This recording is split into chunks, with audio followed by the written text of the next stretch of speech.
Oh, welcome to the best sports highlights. I'm Chris with a K here. I thank you so much for tuning in. Basically, what ended up happening is the reason why I'm on live is because we've ran into our first big upset of the 2019 season. Yes, that's right, the 2019 season, the first big upset, and it was by no other than the Milwaukee Bucks. They got beat by the Miami Heat in their own stadium. So Miami went to go to Milwaukee, and they actually ended up beating the Bucks, which was crazy because like Miami Heat aren't a bad team because they're a good defensive team and whatnot. They're just void of a superstar, which they have in Jimmy Butler, but Jimmy Buckets was not playing in the game, so they wasn't even at full strength. They go into the reigning, well, not I want to say reigning, the house of the reigning MVP. I was about to say reigning Eastern Conference champs, but that's the Raptors, right? But they go into the house of arguably the best team in the Eastern Conference, top one, top two, and then they beat them in overtime. You know, that's a big deal. That's a big deal. Maybe we're underestimating the Heat. Are they resurging themselves? They're not good as the Heat with Wade, Bosh, LeBron James, obviously.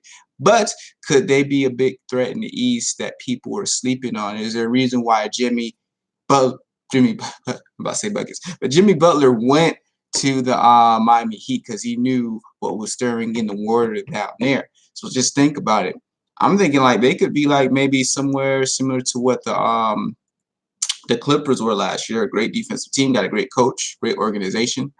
You know, things are set up, but they do have a superstar, so they're not void of a superstar. Unlike the Clippers were last year, they do have a superstar. So let's break down the game. So basically the Heat won 131 to 1. It was 126. And it was an overtime. So when the game was playing out, we're obviously gonna knew the Bucks are gonna win and stuff like that. That's the mentality going to the game. At least for me, I'm not speaking for y'all, but sorry about that. I'm gonna speak for myself, not for you guys. But at least for me, I'm thinking the Bucks are gonna basically win. It's a gimme because this team looks unstoppable. Giannis triple double. They beat Houston and Houston. After they've lost like two major components of their team, we're like, they're probably gonna be a weaker, way weaker version of themselves. But Giannis, once you have a player that has a heart, and a passion to do something about something, then that's a completely different story, right? So let's break it down. The first quarter, Milwaukee scored 33, Miami scored 29. Second quarter, Milwaukee scored with 37, Miami scored 24. So they're literally up by 70 points to, let's see, 49, 50. So 70 to 53 by halftime. So he's like, okay, this game is just going to get carried away. They're going to win. They're going to blow these Bamas out. And long and behold, in the third quarter, Miami scored 29 to Milwaukee's 23, and then they scored 39 in the fourth quarter to Milwaukee's 28. But they came back and they got ahead, and then Milwaukee came back. And on the last shot, what ended up happening is that Middleton, I thought he shot a three, but somehow Giannis was under a hoop. I guess it was a pass, it was a fake shot, and then Giannis actually tipped it in, which led the game to overtime. So here are the funny stats about what went down. Miami actually scored more points off of turnovers.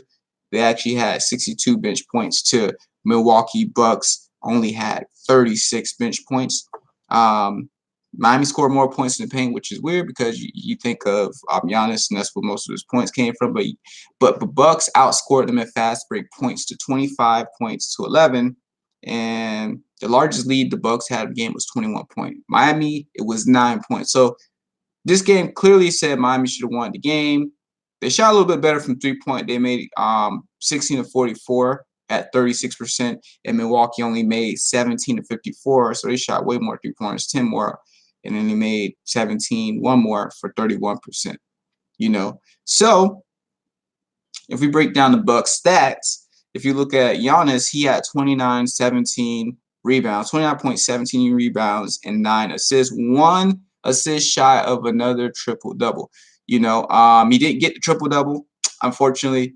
But what happened consecutively in this game is that Giannis fouled out. If you can hear me, you guys, please comment something. I'm not sure if you guys can hear me or not. But anyways, Giannis fouled out once again. Guy goes and plays hard. So I think he could be the repeat MVP. I mean, I made a video earlier, which I should like put a card or something up, about who do you think is going to be MVP out of Harden, Westbrook, and Giannis since that's the first game. Well, do you think one of those three is going to repeat as an MVP this season? Yes or no? So far, Giannis is leading that race because this guy plays with his heart out. Once he gets a shot, if he ever does, which I hope he does, because it's just smart to develop a shot. How are you going to play in a basketball league where the primary objective is to score and you don't improve on your shot? I mean, everybody got to shoot free throws, but his size to shoot, we see how dangerous Kevin Durant is.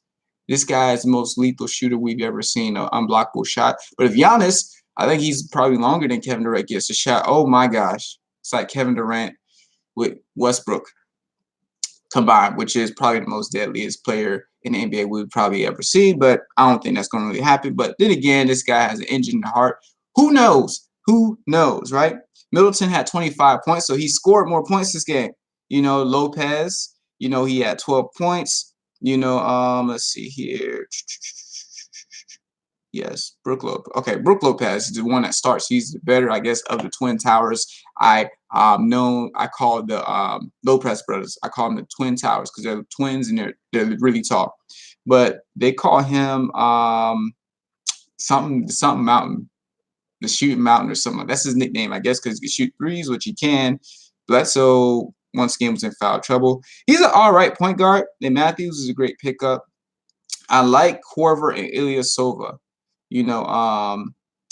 I do really like them, but I feel like the Bucks are missing something. I don't know what it is, but they are missing something. Maybe another legit playmaker. I think that's what they're missing because they have a decent team. Because on their bench, they got a legitimate starting lineup on the bench with George Hill, veteran point guard, Ilyasova, power forward, Korver, shooting guard, and Robert Lopez, the center. So maybe like another decent small forward or shooting guard, someone who could play the 3 and 2 that can come in.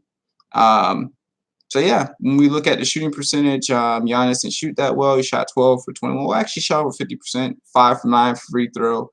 Middleton 4 for 11 for 3 points. And the rest of the team shot all right. But when we go to the Miami Heat, for a long time, they've been looking like the Miami Warm. But since they created the first biggest upset of the season right here, the first upset, I won't say the biggest upset of the season because the season hasn't played out, of course. I'm going to call them the Miami Heat again. It's warm in Miami again. It's hot. It's hot. The heat has risen in Miami once again. So if we look at, all right, Adebayo. I like Adebayo.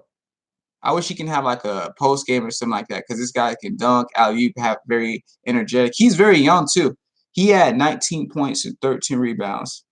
Pretty good. He shot 5 for 9, 9 of 12 from free throw. Very great game. Winslow, I guess he's the main ball handler of the team. He had 13 rebounds, 7 assists, 10 points. Leonard, he's a great pickup because he can stretch the floor.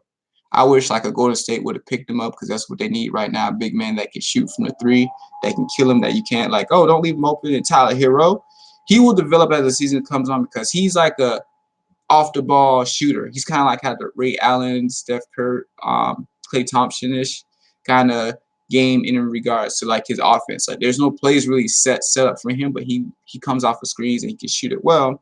He hasn't been shooting well in the season so far. He shot 2 for 7 from 3 points, 6 for 16 overall. Tyler, none. I think his first name starts with a K. I don't know who this kid is, but this kid, I like him. He had 18 points, 4 rebounds, 5 assists, 2 steals, a block. I think he's the ball distributor on the floor as well. I like him. I was looking at how he's playing. This guy's good. He's small, but he plays big. He plays big. Then off the bench, Dragic scored 25. The Dragons scored 25, 6 rebounds, 8 assists. So he had the best game on the team. Then we have Jones. Oh my gosh, this guy can dunk out of the gym. He is the bona fide throw the oop to this guy. Him and Adebayo, or Bam, we call him. Olenek, I do like him. And the funny thing is, Jimmy Butler's still not here. Imagine when the Butler comes back. That's his name. I don't know if that's his nickname, what his nickname is, but imagine when the Butler come back. Because you know what Butlers do. They come in, they clean up, they make sure everything's in order, keep everything together. So they're like Um,